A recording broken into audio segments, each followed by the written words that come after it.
And I'm Simba Elijah Charles Kiage. In case you are just joining us, this is Look Up TV. Now, for the next couple of minutes, we're going to table a conversation on exactly what we have seen in the country in as regards the Finance Bill 2023.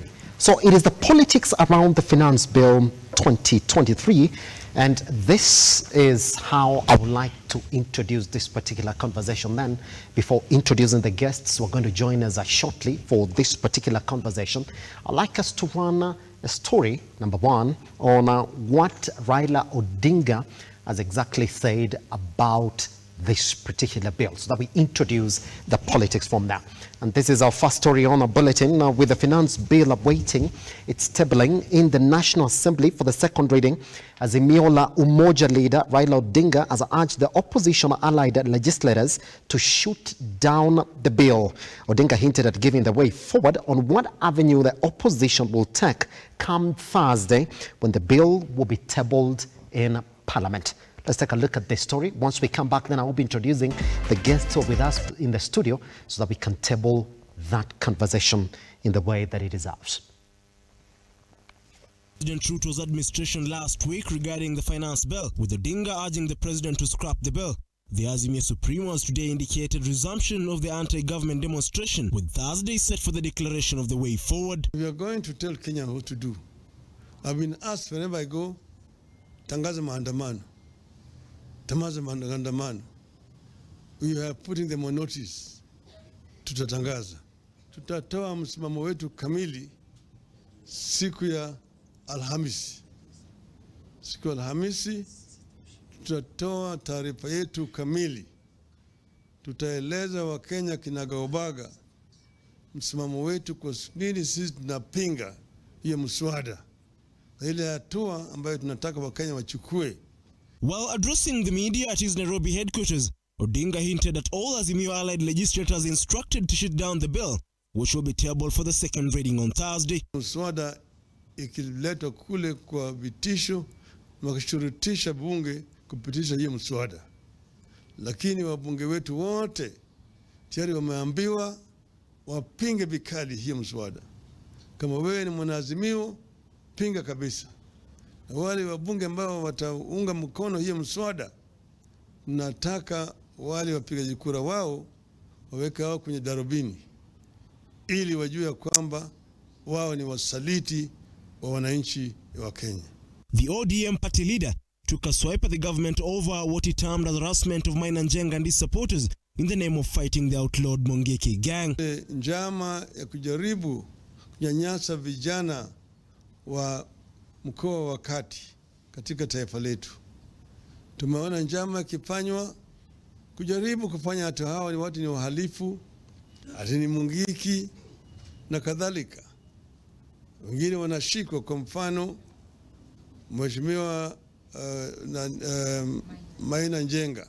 During the questioning of Maina Njenga at the DCI on the 25th of May this year, and the subsequent court appearance in Nakuru, Maina's treatment laid bare the determination of the regime to weaponize state agencies to harass and intimidate Mount Kenya leaders. The former Prime Minister also cautioned the national government over delayed disbursement of county funds. You have condemned the delay by the national government to remit funds to the county government. This government is actually trying to kill devolution, because if they're saying that they inherited an empty copper, there is a deliberate effort to try to take over some of the functions which are being done by the county government. But also, everybody knows that corruption has shot up. Ian Keitani, Look Up TV. The story then, that story by Ian Keitani introduces what our conversation is going to be this morning. And you hear what Raila Odinga is saying, that all those members of parliament who are going to support this bill should be exposed by the Azimio Umoja one side as being the ones for, in quote, and I'm going to say exactly what he said, hao ndio wamewasaliti wa Kenya. But what is the conversation that is coming from the government side? Now, we're going to play again that story for DP Gachagua this morning, so you can actually get to listen to it. But the president this weekend, while drumming up support for the Finance Bill 2023, did really indicate that if you are within the government, you need to support this bill. And he said he's going to watch closely who among the Kenya Kwanza allied members of parliament are going to fight employment for the youth in this country. So this morning we're saying, what is this that we're seeing in terms of political ultimatums? All right, joining us online is going to join us shortly. We are joined by Edwin Kigoli, who's a political analyst and government strategist. Well, we're waiting for him to join us shortly. But in the studio, we do have Justina Wamae. How are you doing? Morning, Simba. Good morning. Let's begin like this. Yes. Last time when we were here, I did ask you this question, sort of intimating into this conversation. This bill has gone through public participation.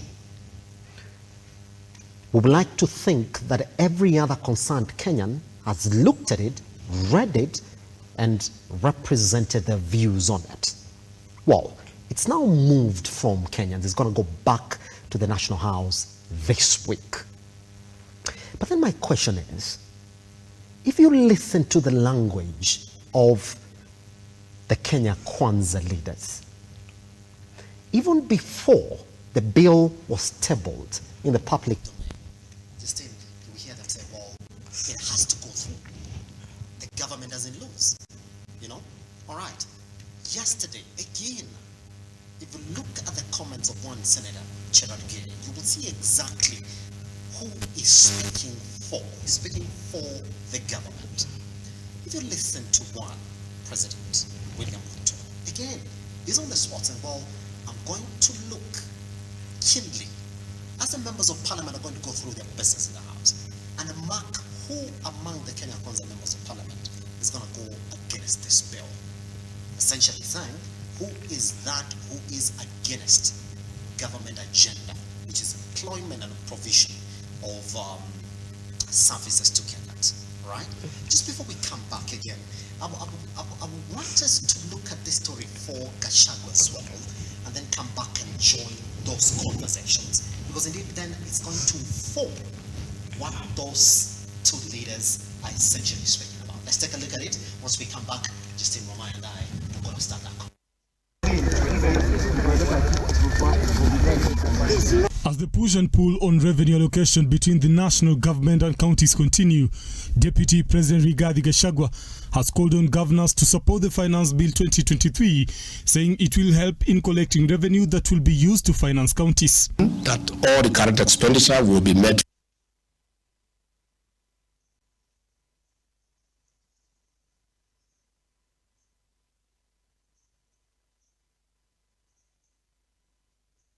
from our own revenue. That is why we have certain measures to collect more revenue, to avoid borrowing, because it is not sustainable. The country is having a 10 trillion debt that is not sustainable, and we cannot borrow anymore, save for development. As we have said repeatedly, if you find yourself in a hole, you stop digging and figure out how to get out. And therefore, we shall not borrow money for current expenditure. We shall raise money from our own revenues. And I'm sure the governors have exercised understanding. It is in that spirit that I've also asked them to consider and to appreciate that they are in the same boat with the national government in matters revenue collection. Speaking on Monday after the 20th Intergovernmental Budget and Economic Council in Karen, Nairobi, the second in command added that the county bosses should be on the same side as the national government on revenue collection. That if we don't collect enough revenue, there will be no money available to the county governments. So we have requested them, even as others criticize measures that have been taken in the finance bill, the governors should be cautious of joining the choir, because if we don't collect enough revenue, they are the ones who will be having a problem, because there will be no money for disbursement. Gachagua said the state was not going to borrow money for expenditure. And we still have an outstanding 94 billion that is owed to the county for the months of April, May, and June. We have explained to the governors the strain that the National Treasury is undergoing, and they have understood. And after lengthy negotiations, we have agreed that the National Treasury will disburse by the end of this week monies owed to the counties for the month of April. We have further agreed that by 19th of June, the money owed to the counties for the month of May will be disbursed. The National Treasury has given a commitment with no guarantees that we shall do whatever is possible to try to raise the money for June before the end of the financial year. But if that is not possible, the counties have been requested to bear with us. Gachagua assured the governors that the National Treasury will allocate revenue owed to counties by the end of the week. Counties and the Treasury have been at loggerheads on delayed revenue allocation as members of the County Assembly threatened to close counties. The Treasury now owes counties revenue for the month of April and May. Brian Amuailu, Cup TV, Nairobi. All right. Thank you very much for that particular one. Let's then get into that conversation. And Justin, this morning we called it political ultimatums. But the question that I want to ask, is it irresponsible for the president and the deputy president to make pronouncements on a process that is supposed to be constitutional? Do not interfere with a constitutional process. Now, all of a sudden, it looks as if all the members of parliament allied to Kenya Kwanza know very well that once we go to talk about this debate Thursday, the president is watching. Actually, it's very, very irresponsible. But again, we need to understand where they're coming from. They spent money, and I mean the president and the deputy, during campaigns. Many MPs from UDA would say that they didn't have money for campaigns, but the president funded them in their campaigns. So for them, the president sees them as part of their tool, part of his tool to get the job done.